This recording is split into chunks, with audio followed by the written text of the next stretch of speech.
It's time to check your money with Mike Jennings. Mike Jennings is a wealth advisor with Brackens Financial Solutions Network, LLC, and a registered representative of LPL Financial, member SIPC.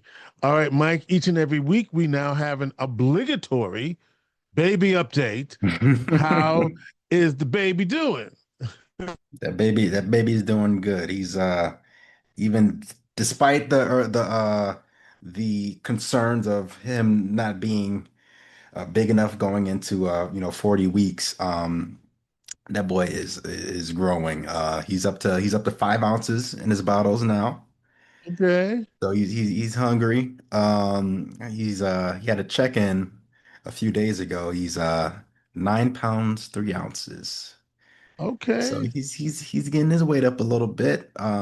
Still very advanced, doing a lot of stuff you wouldn't expect a 5 week old to do. But just day by day, we're having a good time over at the Jennings household. And have you so as far as adjustments, are you fully are you fully in the game now? You figured it out. This is the routine. It is. It's becoming more routine. I'm gonna give baby boy some credit. It was not last night, but the 2 nights before, he only woke up one time. So we Okay. did we did manage to get a little bit of sleep, starting to get a little routine going as far as getting him ready for bed at night. But yeah, sometimes he'll still just go off the rails and do whatever he wants to do. So we have to bow to his demands at that point, and and we kind of come to terms with the sleep deprivation. So yeah, that's how that's going.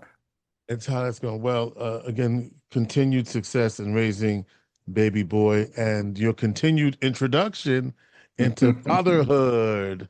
Absolutely, absolutely. Again, we are having fun, but unfortunately, out there in the world, some of the situations we talked about last time, and some of the headlines, haven't gotten any better.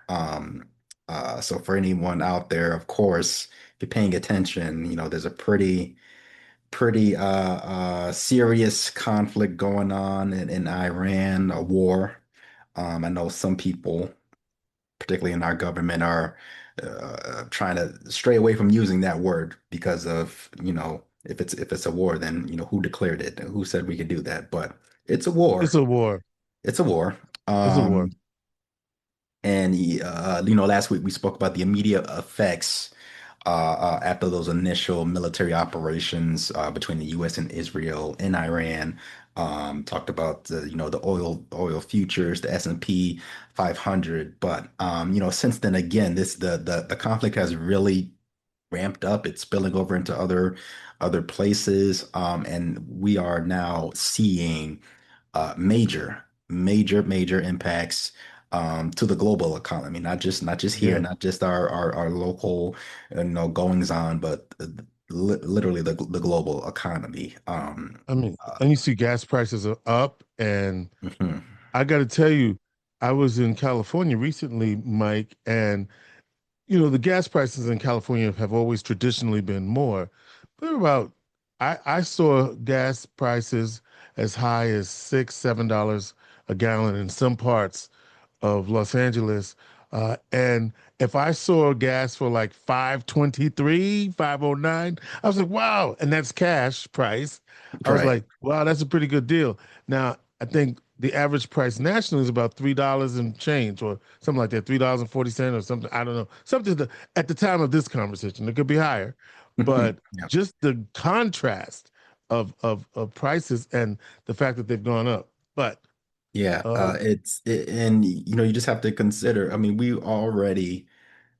the cost of living was already on the rise, and it has been it just is over time, with inflation and everything. But with cost of living being a primary concern for most Americans, we're going to see, I think, some shifts as far as just in the general conversation, the culture.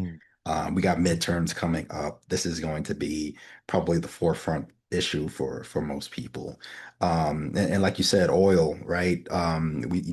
We saw the immediate increase at the gas pump almost overnight, really. Um, Right. with the average, and like you mentioned, the average gas price per gallon. What I read from CNBC was $3.58, which So even was higher. a Yeah. yep, even higher. So that's a 22% increase from the previous month in January at the same time.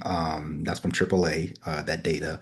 Um, and going to the war, one of the biggest issues in this conflict is what's taking place in the Strait of Hormuz, which Sure. Iran controls. So for people that don't know, it's about 20 million barrels of oil passes through the strait per day, which is about 20% of the global petroleum World oil liquids supply. the world supply. So obviously that's causing global issues, as you can imagine. Um, so much so that the International Energy Agency, which is a multi-country, I think 33 country coalition, they make recommendations on policy and things of that nature based on energy consumption and issues. So those 32 member countries are releasing 400 million barrels of oil Hmm. for those countries. In turn, President Trump claims that a victory in Iran will settle the issue with oil altogether. But he uh, again with double speak and saying one thing and doing another thing. He's also indicated that he will be releasing some oil from our own strategic petroleum reserve, which for people out there, that's our federally owned stockpile of oil. Sure. It's a little bit over 700 million barrel capacity, but right now it's currently at 50%. So it's like 400 million barrels. And again, just going back to that earlier thing, right? With Strait of Hormuz, you got 20 million barrels of oil per day. So 20 days, that's the entire stockpile that we have. That's how much oil is going through this one area in the world. Um, so what I can tell you is that I will definitely be out in front of the Costco, in front of the BJ's getting my gas from now on. Luckily, I filled up. It was like right before that weekend, that last weekend in February, where the conflict ignited.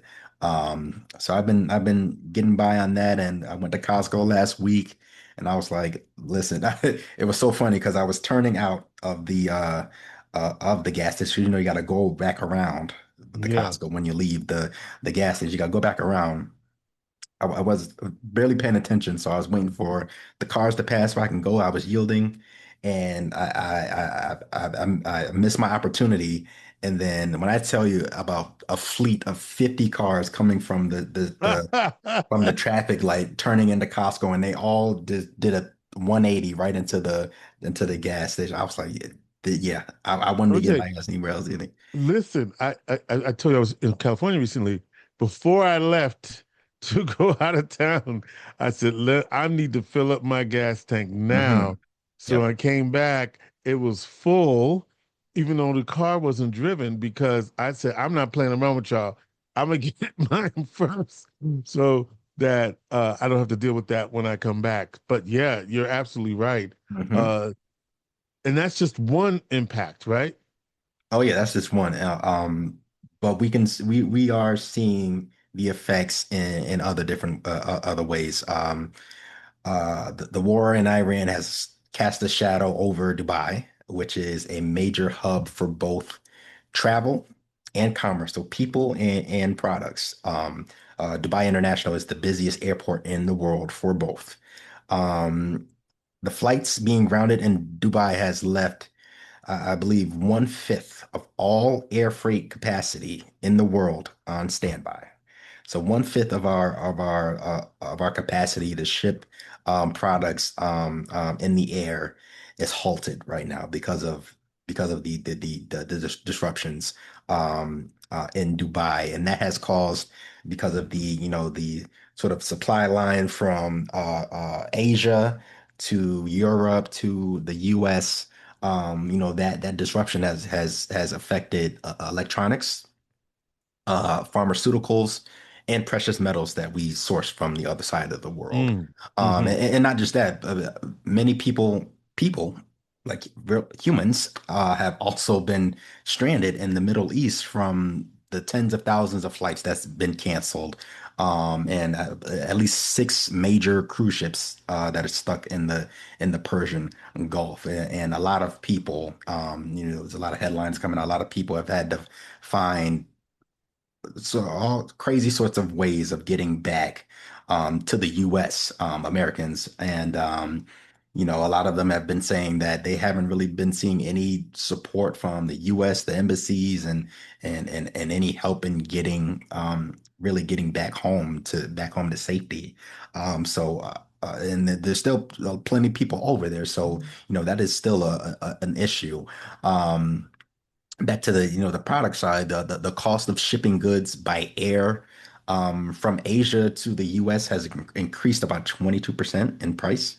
Um, while the cost shipping from Asia to Europe is double that, so 45%. So whatever items that you're getting from Amazon, or wherever you purchase your things, Walmart, drop the different drop shipping things. If it's coming from somewhere over there, you can expect delays or an increase in prices. Countries all over Europe and Asia are feeling the pain, and it's that alone. It's potentially adding to the fire of an already unbridled conflict with this whole war. For Americans, the price of oil increasing, that's not just something that you see at a gas pump, right? That will have an impact on prices of all products that have to be shipped to the U.S. and also shipped throughout the country. So be prepared to see rising costs of these other products, including food and groceries, which we've been keeping an eye on for the last year and a half anyway. Look out for that, especially those things that have to be imported.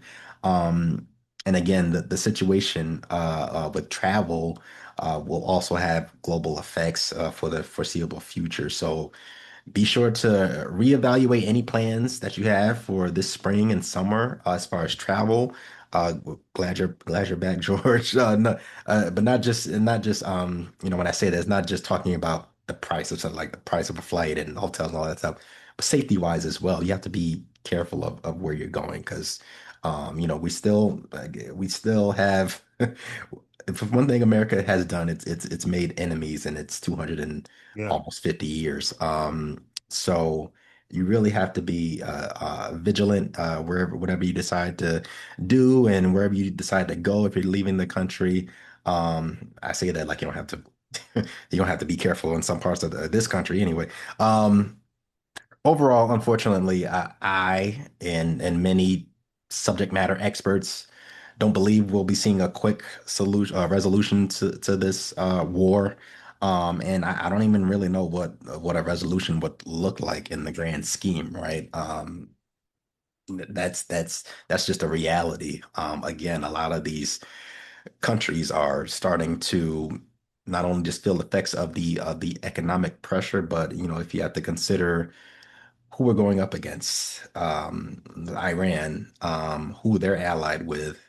Look at some of what some of these other countries are saying as far as, what's going to happen if this conflict continues. This could be really just the tip of the iceberg for everything out there. So I would say our listeners out there can expect us to keep them updated on the situation and how they can prepare for the economic effects of this war.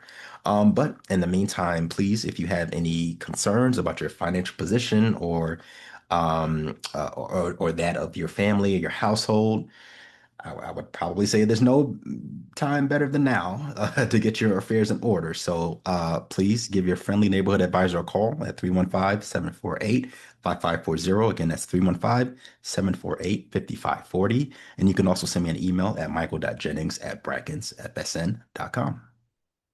Mike Jennings is a wealth advisor at Brackens Financial Solutions Network, LLC, and a registered representative of LPL Financial Member SIPC. He is your friendly neighborhood advisor. Did you play the music?